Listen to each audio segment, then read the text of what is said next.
We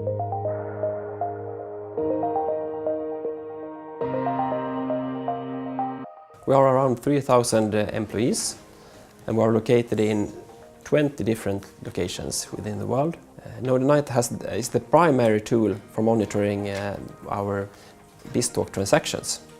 But it's also a monitoring tool for the SQL Server and for Windows servers and for different websites as well.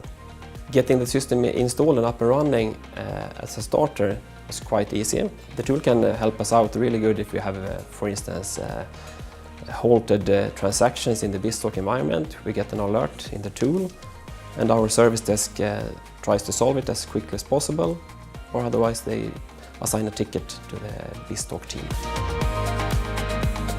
Nodinite also performs live actions that we don't need to do it manually.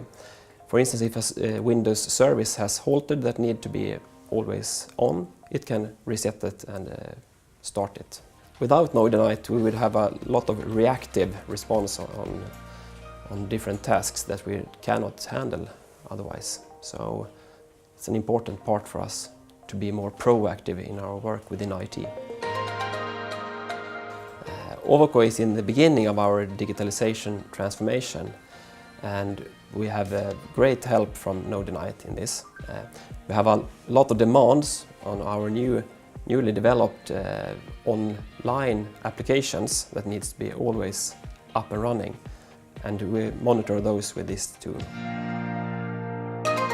It's really easy to implement a new monitored system into Nodinite. Our Nodinite expert does that really simple, and it's done in a couple of minutes.